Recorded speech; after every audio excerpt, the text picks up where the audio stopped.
beaucoup à vous deux d'être ici. Je précise que c'est une séance que Charlotte Carson nous a vraiment aidé à monter en collaboration avec les Cahiers du cinéma. Et je vous laisse peut-être commencer de me parler un peu de ces films. Et peut-être Fred voudrait nous parler en général un peu de son travail. Et mais voilà, c'est à vous. Oui. It's on. It's on. C'est bien. Oui, bonsoir. Merci d'être là nombreux. Je vais essayer, alors comme je pense que plusieurs d'entre vous aiment quand Frédéric Wiseman parle sa langue, l'anglais, et que certains sont aussi peut-être anglophones, je vais essayer de traduire ce qu'il nous dira, même s'il parle très bien français depuis toutes les années où il vit en partie à Paris. On va parler de ce film de 1983, qui est votre 17e film, j'ai essayé de compter. Mais peut-être... You know better than I do, but I think it was shot in 1980. Put the mic. I think it was shot in 1980. It may not have been released in 1983. Alors, ça aurait été tourné en 1980. Alors moi, je pensais plutôt 82. It was the first film in color. Neiman Marcus, at the time, maybe still is, the department store that caters to rich people or people who want to be rich and wear the kind of clothes they can buy for a lot of money. Voilà, donc c'est tourné à Neiman Marcus, à Dallas. Enfin, Neiman Marcus, il y en a dans plusieurs villes.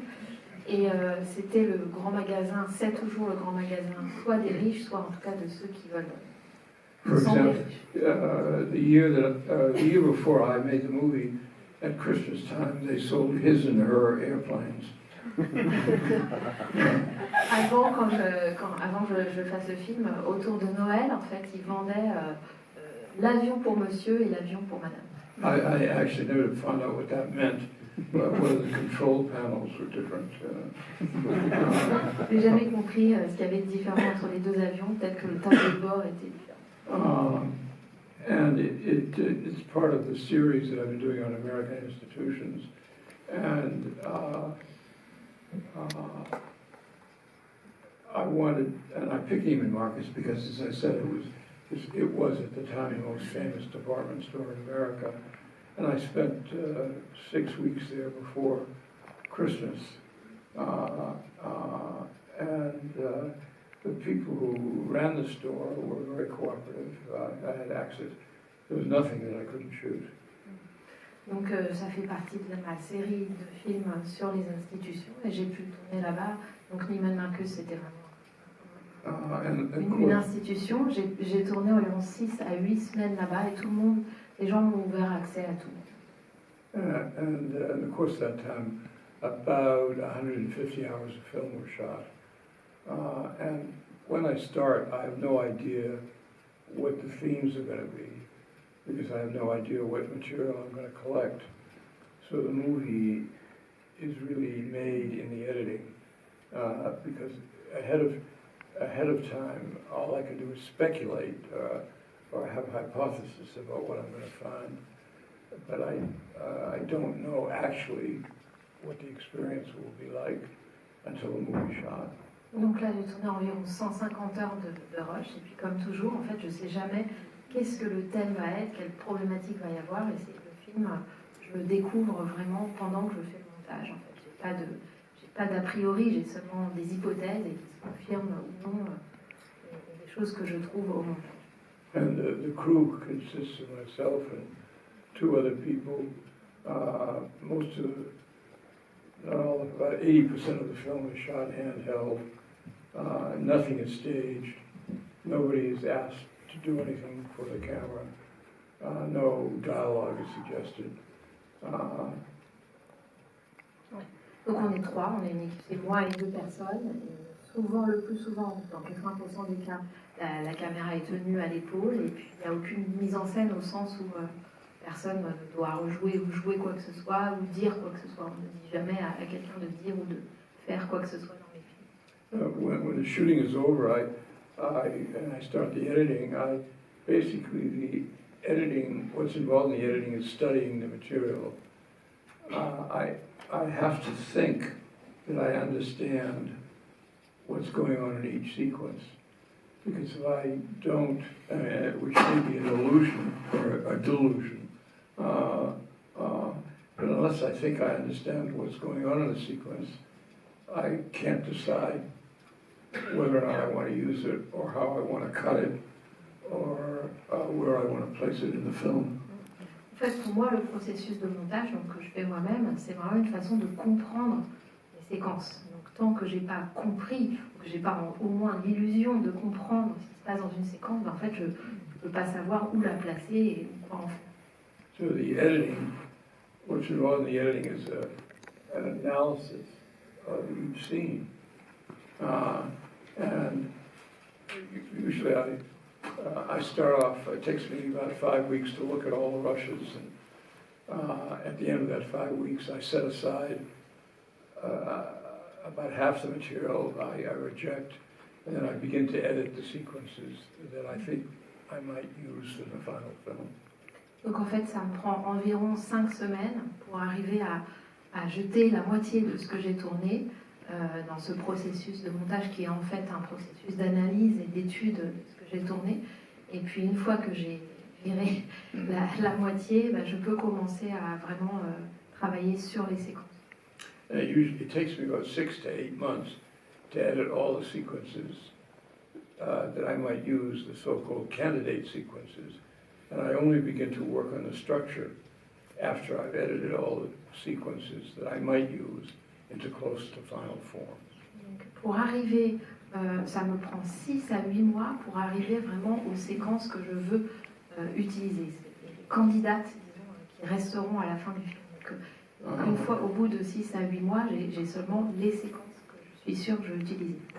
And then I make the first assembly, usually in 2 or 3 days, because at that point I know the material extremely well, and I can make changes very quickly. And the first version usually comes out to be about 30 or 40 minutes longer than the final film. Donc en fait, après, une fois que j'ai fait tout ça, je fais le premier bout à bout en 2 ou 3 jours. Ça va très vite parce que je connais tout quasiment par cœur. Et une fois que j'ai fait ce premier bout à bout, il est en général environ 30 ou 40 minutes plus long que le film final. And then over the course of another 3 or 4 weeks, I work on the internal rhythm within a sequence and the external rhythm of the shots that link the sequences. And I work very hard on the structure. And before the film, when I only know that the film is finished when I can explain to myself why each shot, why I've chosen each shot, why I've edited the way I've edited, and why I've placed it in its position in the structure of the film. And I have to be able to verbally, that means with words, explain the movie to myself. And since I like talking to myself, I find it very interesting. That's the final stage of the editing. Donc la dernière partie du montage, c'est encore 3 ou 4 semaines où je travaille uniquement sur le rythme interne à chaque séquence et puis sur le rythme externe de ce qui relie les séquences entre elles. Donc, je travaille vraiment beaucoup sur l'architecture générale du film et je n'arrête pas ce montage tant que je ne peux pas m'expliquer chaque séquence, pourquoi elle est là, qu'est-ce qu'elle veut dire, tout ça à moi-même. Il faut que je puisse me verbaliser exactement la raison de la séquence et de la place de la séquence dans le film, et comme j'adore me parler à moi-même. Et à chaque fois. And then, before the film is actually finished, I go back and look at all the rushes. In the case of the store, 150 hours, I look at them all over again, sometimes at high speed, but I look at every single frame just to make sure that there's nothing that I've forgotten, or there may be, is often the case that a sequence that I rejected initially acquires an importance as a result of the other choices that I've made. And so it's always worth going back over the material to make sure that I haven't forgotten anything or that there's something that I rejected which is now useful. Une fois que j'ai fini tout ce processus, en fait, après je revois une fois les rushs, donc vous voyez 150 heures environ, pour m'assurer qu'il n'y a pas quelque chose que j'aurais oublié ou bien même une séquence qui faisait pas tellement sens avant le montage et en fait qui tout à coup se met à avoir une importance. Je veux vraiment tout repasser avant de finir le film et c'est arrivé que ce matériau-là puisse être réintégré ou me servir dans le film. And then the postpartum depression sets in, and I have to start thinking about another movie right away. Et après, j'ai un gros baby blues et donc il faut tout de suite que je pense au prochain. Okay, well, that's a general description of the process. Ça, c'est la description générale du processus. Now, it was interesting to be at Neiman Marcus during the Christmas period because as you'll see in the film, there were a lot of special events organized around Christmas. And what a big retail store thought would interest its customers at Christmas time. Ouais, c'est intéressant. Dans un tel grand magasin, c'est vraiment la période de Noël parce que ce qu'un grand magasin comme ça croit qu'il peut intéresser ses clients. Donc, délibérément tourné à la période de Noël. And in the choice of sequences, it's always important. Each sequence has a literal meaning, but the sequence may also have an abstract meaning. So, I mean, the literal meaning may be that it's a group of people gathered in a room to discuss how to sell a particular product. And the abstract ideas, that there may be abstract ideas suggested by that specific encounter, which have to do with the different ways the society is organized and what the society values. En général, It's always important to me to go back and forth in the editing and in the structure of both of the film and the individual sequences between the literal and the abstract. oui, ce qui est important, c'est que chaque séquence a souvent deux niveaux de signification, une signification littérale et puis un sens plus abstrait, et qu'on puisse aller comme ça faire des allers-retours entre ces deux niveaux. Et par exemple, dans ce film-ci, vous verrez, quand on explique à des gens comment vendre des produits, on peut aussi se dire qu'à un autre niveau, plus abstrait, ça montre comment la société fonctionne. What else should I talk about, Charlotte? You're my boss. Non, justement, c'est l'inverse, c'est moi qui... moi, je vais le dire en français. Quand même, ce film, il est tourné pendant l'ère Reagan. Oui, début pendant la présidence de Ronald Reagan. Oui. Ce qui n'est pas rien. Il y a vraiment un effet, vous allez voir, de temps qui a passé, puisque le film a 42 ans. Oui, oui. Alors, un effet de temps visuel, puisqu'il a été tourné en 16 mm, il n'est pas projeté en 16 mm, donc il y a une matière particulière. C'est votre premier documentaire en couleur, Oui. C'est quand même important. Oui, pardon. Et c'était tourné en couleur parce que je pensais, I made it in color because I thought it would be important. It was important for the viewer to look at the color of the products, of what was being sold. Oui, j'ai fait en couleur parce que j'ai pensé que pour les spectateurs, ce serait important de voir la couleur des produits. Et vous allez voir qu'on parle beaucoup de couleurs dans le film, peut-être pas autant que dans National Gallery, mais quand même, c'est important. No, well, since then, all the films have been in color, except Near Death. J'ai fait tous mes films en couleur depuis, sauf Black Near and Death. white was more appropriate to death.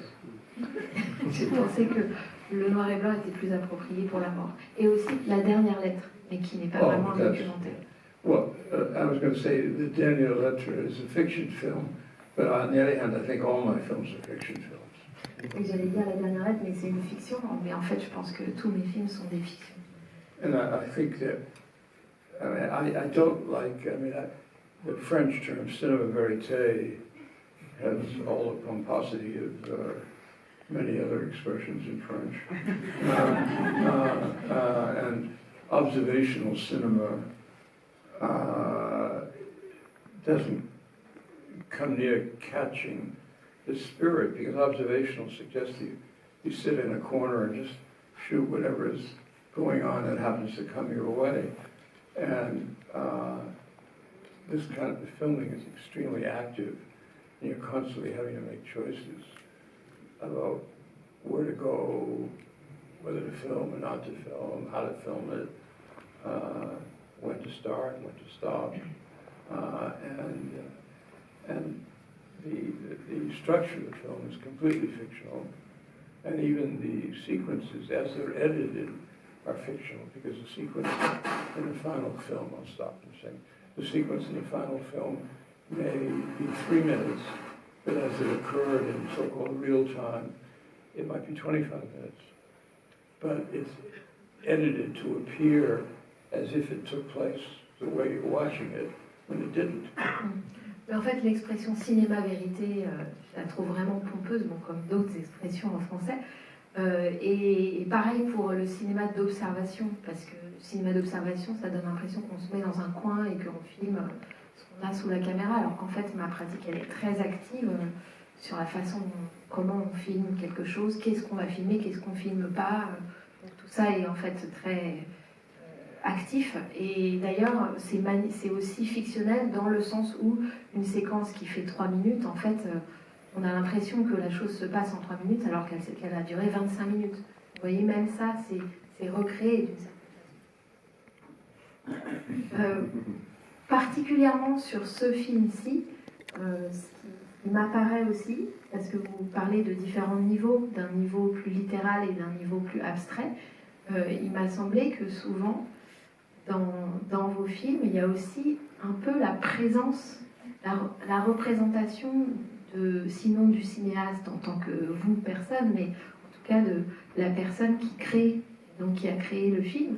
Et dans ce film-ci, vous verrez, il y a au moins 2 occurrences. Mais c'est des petites touches. Il y a quelqu'un, je ne sais pas s'il travaille pour le catalogue de Neiman Marcus, mais qui recopie des bijoux. Et c'est un peintre en fait. Il peint avec un tout petit pinceau les bijoux et il cherche la bonne couleur pour la couleur de la pierre. Mais c'est vraiment mais on voit en fait sous nos yeux se faire cette couleur qu'il est en train de chercher et dont le bijoutier par ailleurs a parlé à une cliente, je crois que c'est un rubis. Et puis à un autre moment, j'ai pensé que là c'est peut-être une extrapolation totale de la représentation du créateur du film. Il y a une très longue séquence dont j'ai su plus tard en regardant sur internet qu'elle était devenue un tout petit peu une séquence culte parce qu'on la trouve sur internet séparée des autres séquences et qui est la séquence du Big Bird, du Birthday Bird. Et vous allez voir, c'est une séquence d'anniversaire. Vous savez qu'aux États-Unis, on peut commander des personnes. Alors non, il y a 2 séquences d'anniversaire dans le film. Il y en a une avec quelqu'un qui est déguisé en poulet, et puis une avec Lady Bird, avec une invitée qui est surnommée d'ailleurs Lady Bird, je crois, et qui est la femme de l'ancien président Lyndon Johnson, mais qui est à un anniversaire cette fois-ci du fondateur Stanley Marcus. Le 75e anniversaire du fondateur.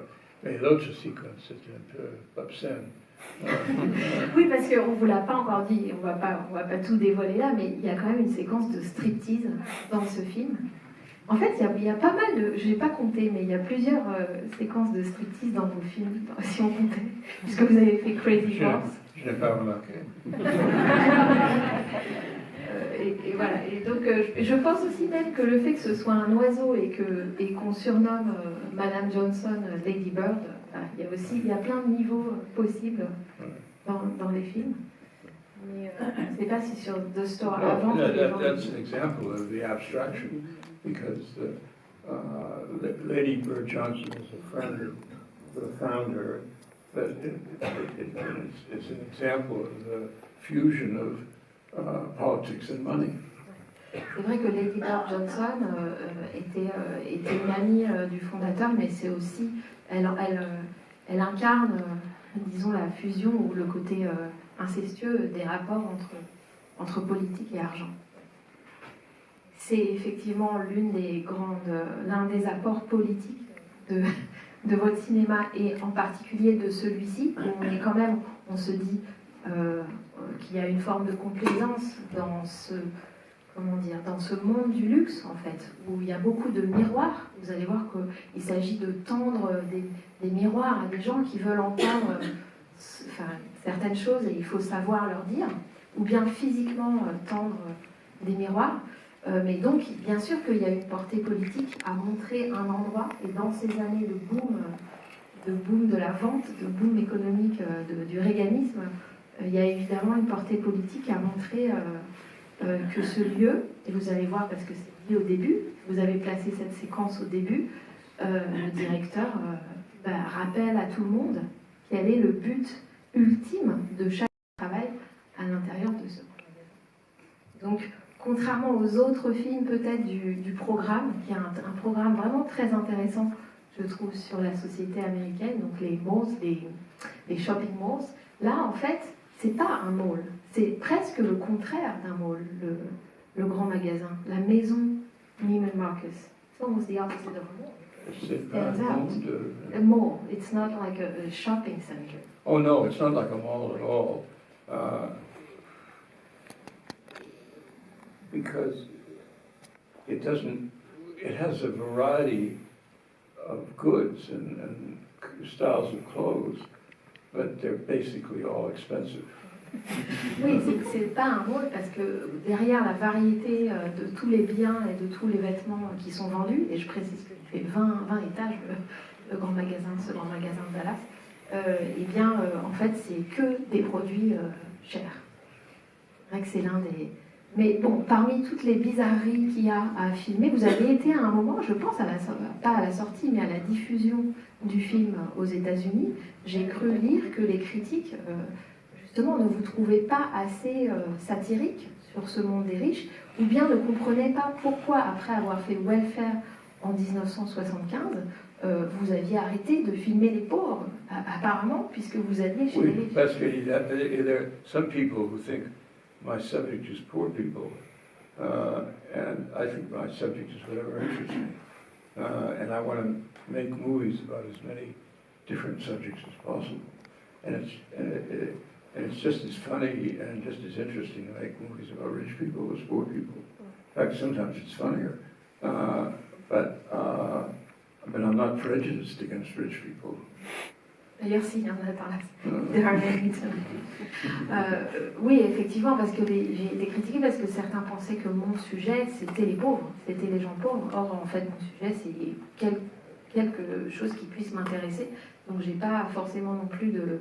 Et puis, les films sur les riches, ça peut être aussi intéressant et drôle que sur les pauvres, voire plus drôle. Donc, the little joke that I make, some people want to think, or at least when I began making movies, that I was a Marxist, and they didn't realize that I was a groceryist. Les gens, quand j'ai commencé à faire des films, pensaient que j'étais marxiste, et j'aime à dire que je suis grouchoïste. Bien, je crois qu'on est obligé de finir là-dessus. En tout cas, merci. Voilà, je crois qu'on est obligé de finir là-dessus. Oui, okay. Bon, donc, merci pour votre patience et présence. Thank you very much.